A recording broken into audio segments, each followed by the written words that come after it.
ہمارے اس چینل میں خوش آمدید۔ شروع کرتے ہیں آج کی ایک نئی کہانی۔ دبئی میں ایک مسلم لڑکا ٹیکسی ڈرائیور تھا۔ میں نے کہیں بھی جانا ہوتا تو میں اس لڑکے کو ہی فون کرتی تھی۔ ایک رات مجھے گھر جانے کے لیے کوئی ٹیکسی نہیں مل رہی تھی تو میں نے مسلم لڑکے کو فون کیا، وہ فوراً آ گیا۔ راستے میں بہت تیز بارش ہو گئی اور میں نے اس مسلم لڑکے کو گھر بلا لیا۔ میں جیسے ہی گھر کا دروازہ بند کیا، اس مسلم لڑکے نے میرے ساتھ ایسا کام کیا کہ سن کر آپ کی روح لرز جائے گی، کیونکہ نامحرم مرد اور نامحرم عورت اگر تنہائی میں ہو تو ان کے درمیان تیسرا صرف اور صرف شیطان ہی ہوتا ہے، اور یہ بات بالکل سچ ہے۔ ایک نامحرم مرد کے ساتھ تنہائی کی ایسے ہی لمحات جب میری زندگی میں آئی تو سب کچھ خاک ہو کر رہ گیا۔ میری دنیا کو دیکھنے کا جو نظارہ یہ تھا وہ بدل گیا تھا، اور اس کے بعد میری پوری زندگی بھی بدل گئی۔ بارش اس قدر تیزی سے برس رہی تھی کہ سامنے کا روز بھی نظر نہیں آ رہا تھا۔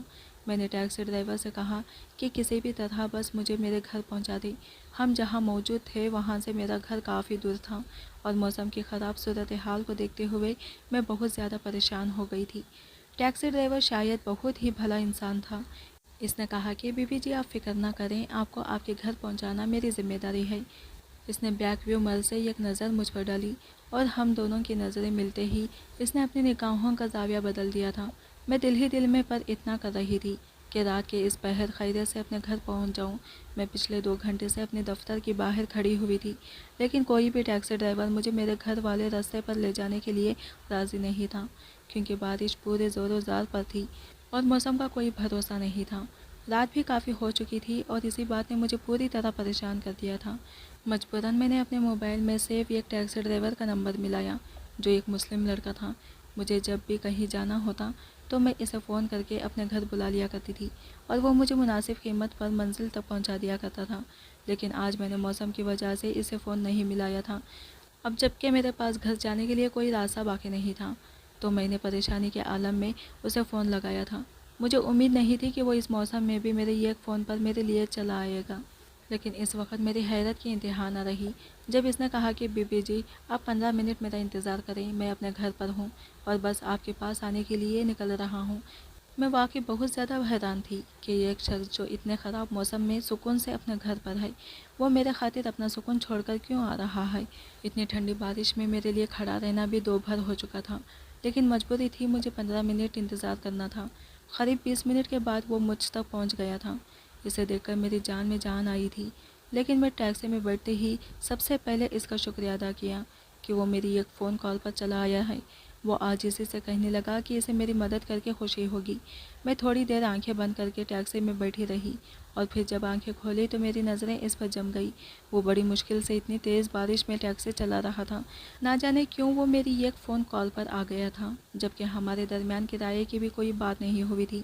یہ سوال میرے ذہن میں اٹک گیا تھا اور میں اسی سوال کے جواب کی کھوج میں اس کا چہرہ تک رہی تھی۔ آج سے پہلے بھی کئی دفعہ میں نے اسی ٹیکسی ڈرائیور کو اپنے گھر بلا لیا تھا۔ مجھے گھومنے پھرنے کا بہت شوق تھا۔ جب بھی کہیں جانا ہوتا تو میں اسے ڈرائیور کو فون کر دیتی۔ وہ بھلا انسان تھا جو پلاچون چرا میرے بتائے ہوئے پتے پر مجھے لے کر جایا کرتا تھا۔ اس کی یہی عادت مجھے پسند تھی، اس لیے میں اسے ہی بلانا مناسب سمجھتی تھی، لیکن آج جن حالات میں وہ مجھ تک آیا تھا وہ میرے لیے ناقابل یقین بات تھی۔ 15 منٹ کا سفر 35 منٹ میں طے کر کے بالآخر اس نے مجھے میرے اپارٹمنٹ تک پہنچا ہی دیا تھا۔ بارش مزید تیز ہو گئی تھی اور اب تو بالکل بھی کچھ بھی دکھائی نہیں دے رہا تھا، بلکہ طوفانی ہواؤں کی وجہ سے درخت بری طرح لہرا رہے تھے۔ وہ مجھے چھوڑ کر واپس جانے کے لیے پلٹا تو کسی خیال کے تحت میں نے اسے آواز دے ڈالی۔ وہ جو گاڑی کو اسٹارٹ کرنے کی کوشش کر رہا تھا چونکہ میری طرف دیکھنے لگا، کیونکہ میں اسے کرایہ بھی ادا کر چکی تھی۔ میں نے مسکرا کر کہا کہ اتنی تیز بارش ہے اور شاید تمہاری گاڑی بھی اسٹارٹ نہیں ہو رہی، اسی لیے آج رات تم میرے اپارٹمنٹ میں ہی رک جاؤ۔ اس نے بہت عجیب سی نظروں سے سر سے پیر تک میرا جائزہ لیا اور اچانک ہی ایسا سوال کیا جس کی مجھے بالکل بھی توقع نہیں تھی۔ وہ پوچھ رہا تھا کہ تمہارے اپارٹمنٹ میں اور کون رہتا ہے؟ اس کے اس سوال پر میں نے غور سے اسے دیکھا۔ میرے اپارٹمنٹ میں تو میں اکیلی ہی رہتی تھی۔ یہ ایک چھوٹا سا کرائے کا اپارٹمنٹ تھا جس میں ایک ہی کمرہ تھا۔ میں نے اس سے کہا کہ تم بے فکر ہو کر آ جاؤ، تمہیں کوئی پریشانی نہیں ہوگی۔ نہ جانے وہ مجھے دیکھتے ہوئے کیا سوچنے لگا اور پھر گاڑی بند کر کے اتر آیا اور میرے پیچھے پیچھے چل دیا۔ میرا اپارٹمنٹ 14ویں منزل پر تھا۔ ہم دونوں لفٹ میں سوار ہوئے اور سیدھا اپارٹمنٹ میں آ گئے۔ وہ سارا راستہ بھی خاموش تھا۔ اپارٹمنٹ میں آ کر میں نے اسے بیٹھنے کے لیے کرسی دی اور خود دروازہ بند کر کے ہیٹر آن کر دیا۔ اپارٹمنٹ چھوٹا تھا اس لیے فوراً ہی گرم ہو گیا۔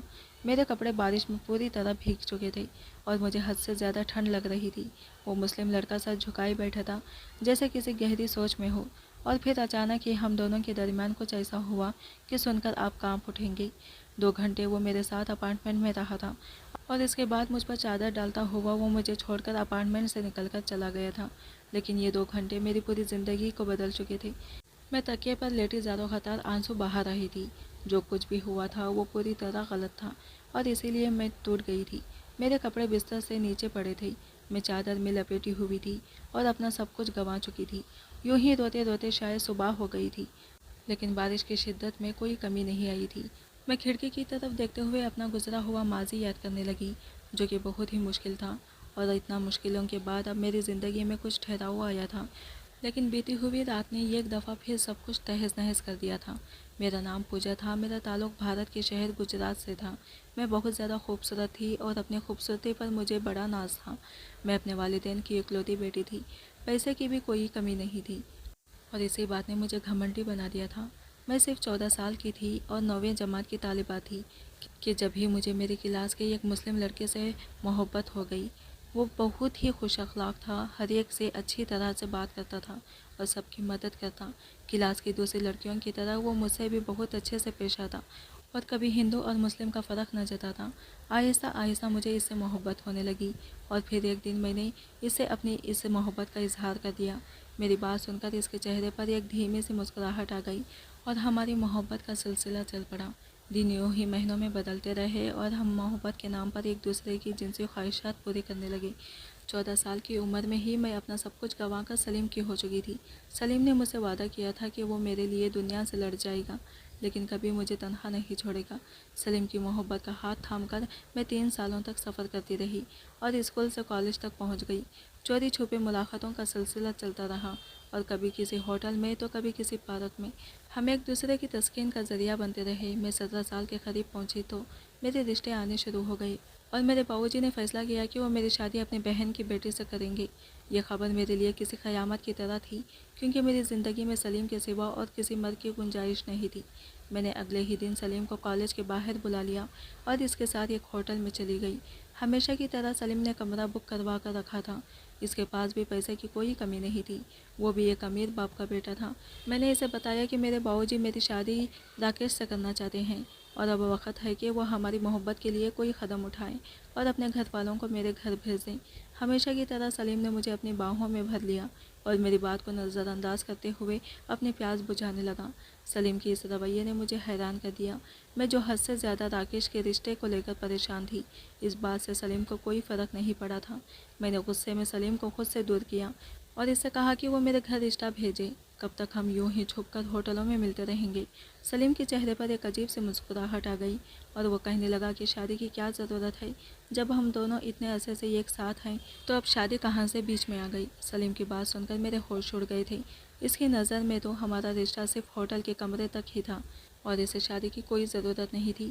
وہ بڑے آرام سے کہہ رہا تھا کہ تم اپنی شادی کے بعد بھی مجھ سے اسی طرح ملنے آتی رہنا، ہم یوں ہی اپنی محبت کو انجوائے کرتے رہیں گے۔ میں نے ایک زوردار تھپڑ سلیم کے منہ پر مارا تھا۔ مجھے اس سے اس قدر کی گھٹیا پن کی ہرگز توقع نہیں تھی۔ میں نے آج تک اس پر اپنا آپ اسی لیے لٹایا تھا کیونکہ مجھے اس سے شادی کی امید تھی، اور اسی وعدے کے بل بوتے پر میں نے اپنی عزت کے اس حوالے کر دی تھی۔ لیکن وہ تو بہت ہی گھٹیا انسان نکلا تھا۔ جیسے ہی میں نے اس پر تھپڑ مارا تو وہ بلبلا گیا اور مجھے دونوں ہاتھوں سے پکڑ کر جھنجھوڑتے ہوئے کہنے لگا کہ اس کے پاس میری بہت ساری نازیبہ ویڈیوز موجود ہیں، اور اگر میں نے اس کی بات نہ مانی تو وہ میری زندگی حرام کر کے رکھ دے گا۔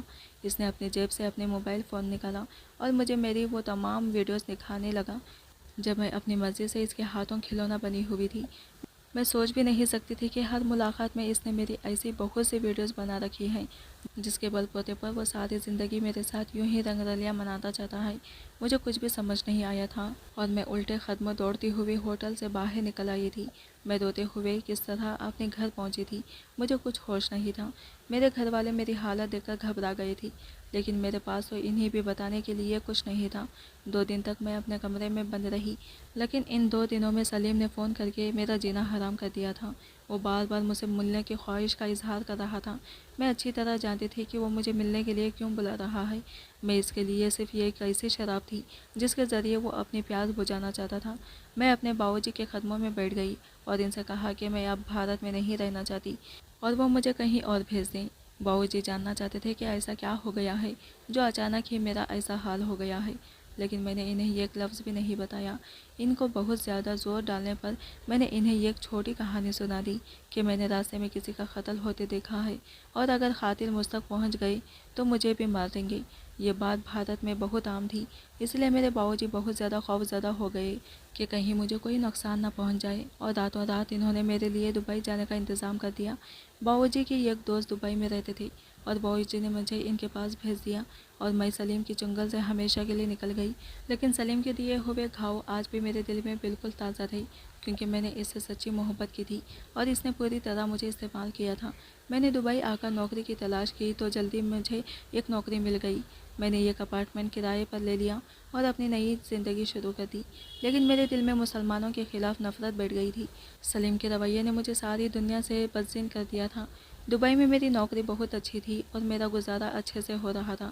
میرے پاس دبئی میں کرنے کے لیے کچھ نہیں تھا، اسی لیے میں اکثر ٹیکسی میں سوار ہو کر دبئی گھومتی پھرتی اور خاص کر چھٹی کے دن تو بالکل بھی گھر نہ رہتی۔ ایسے ہی ایک دن میری ملاقات ایک ٹیکسی ڈرائیور سے ہوئی جو ایک مسلمان لڑکا تھا۔ میں جس دن پہلی دفعہ اس کی ٹیکسی میں بیٹھی، اس نے ایک دفعہ بھی نظر اٹھا کر میری طرف نہیں دیکھا۔ میں بہت خوبصورت تھی اور دبئی آنے کے بعد تو بہت ماڈرن بھی ہو چکی تھی۔ جس کی نظر بھی مجھ پر پڑتی وہ ایک دفعہ مجھے پلٹ کر ضرور دیکھتا، لیکن یہ ٹیکسی ڈرائیور وہ پہلا شخص تھا جس نے پلٹ کر میری طرف نہیں دیکھا تھا، بلکہ اپنی نظریں سڑک پر جمائے رکھی تھی۔ وہ میری ہر بات کے جواب میں بس ہاں یا ہوں کہتا، اور اس نے مجھ سے کرایہ بھی بالکل مناسب لیا تھا۔ وہ مجھے بہت نیک لگا، اسی لیے میں نے جان بوجھ کر اس کا فون نمبر مانگ لیا تھا کہ کبھی بھی کہیں جانا ہو تو میں اسے آسانی سے بلا سکوں۔ اس نے بلا جھجک میرے اپنا نمبر دے دیا۔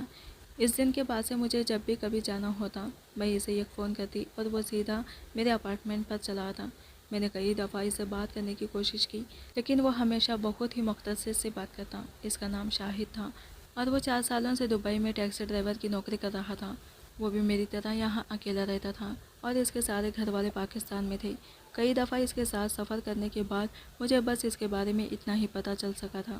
اس کا مجھ سے نظریں چرانا اور اس قدر خاموش رہنا میرے لیے بہت ہی حیران کن تھا، لیکن مجھے یقین ہو گیا تھا کہ وہ ایک نیک انسان ہے۔ اس لیے جب میں بارش کے وقت آفس کے باہر پھنسی تو میں نے بلا جھجک اسے فون کر کے بلا لیا۔ مجھے خود بھی خبر نہیں تھی کہ اس سے آگے کیا ہونے والا ہے۔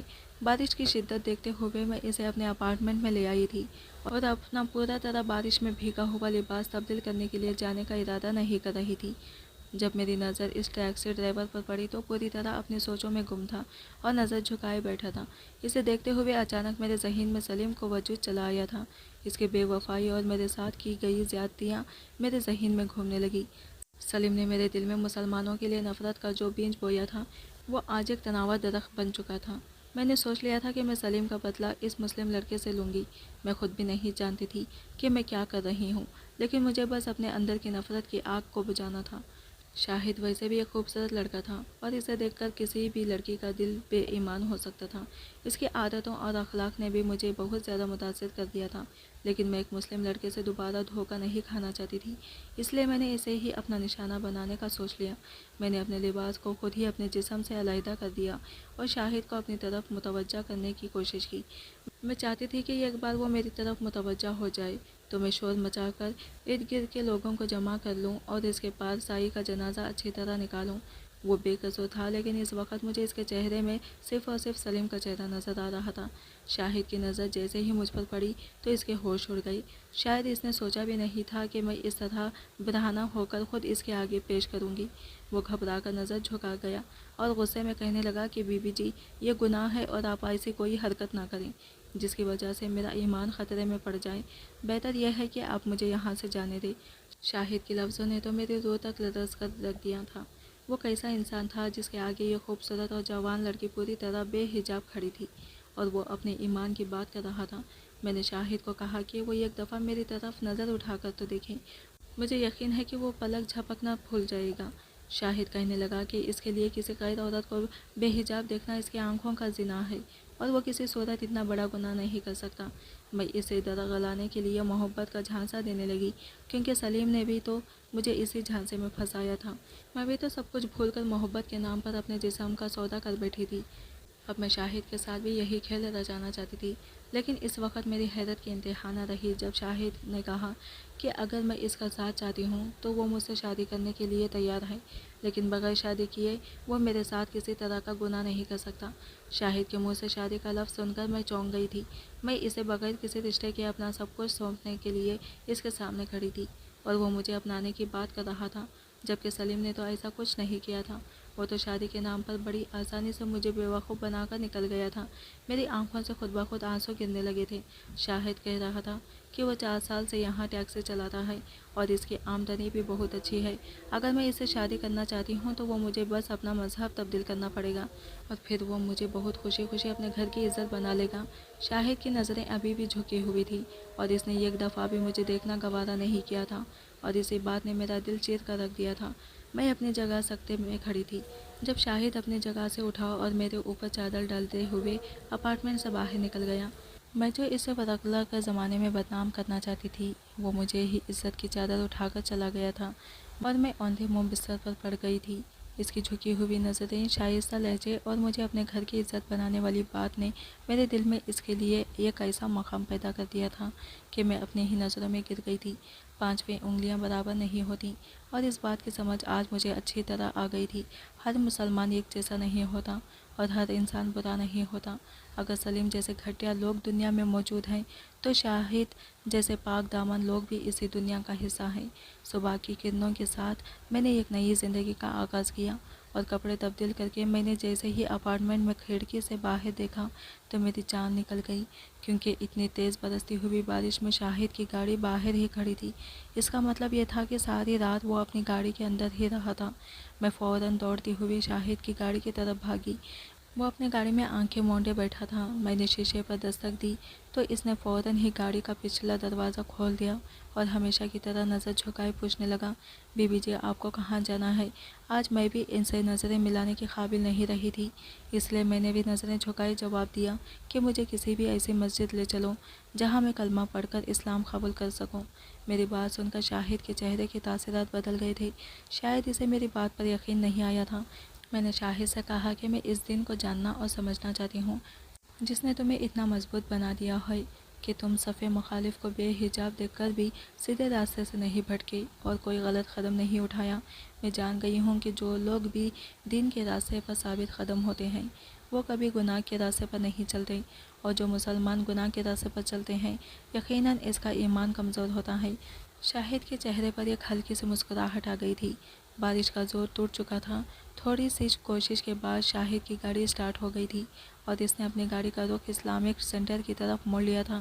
میں دین اسلام کو اچھی طرح جان کر کلمہ پڑھنا چاہتی تھی اور شاہد جیسے باکردار شخص کو اپنی زندگی میں شامل کرنا چاہتی تھی، لیکن اس سے پہلے مجھے شاہد کو اپنے ماضی کے بارے میں ایک لفظ بتانا تھا، کیونکہ اب جھوٹ اور فریب کی کوئی گنجائش نہیں تھی۔ کبھی کبھی ہم ایک ہی ترازو میں سب لوگوں کو تول دیتے ہیں اور لوگوں کی صحیح پرکھ نہیں ہو کر پاتے۔ ہر انسان کے کردار کا معیار الگ ہوتا ہے اور ہمیں اسی معیار میں دیکھنا چاہیے۔ میں نے شاہد کو اپنے ماضی کا ایک لفظ بتا دیا تھا اور شاہد کو میرے ماضی سے کوئی اعتراض نہیں تھا، کیونکہ اس کی نظر میں کلمہ پڑھنے کے بعد میں نے نیا جنم لیا تھا۔ شاہد اور میں نکاح جیسے پاک دامن میں بن چکے تھے اور ہم دونوں نے ایک خوشگوار زندگی کا آغاز کر دیا تھا۔ سلیم کی بے وفائی سے شروع ہونے والا یہ سفر شاہد کے ایمان پر مکمل ہو گیا تھا۔ آج کی ویڈیو کہانی آپ کو کیسی لگی کمنٹ کر کے ضرور بتائے گا، اور ویڈیو اچھی لگی ہے تو لائک شیئر ضرور کیجیے گا اور ہمارے چینل کو سبسکرائب کریں۔ فرینڈس ملتے ہیں اگلی نئی ویڈیو کے ساتھ، تب تک کے لیے بائے بائے، ٹیک کیئر، اللہ حافظ۔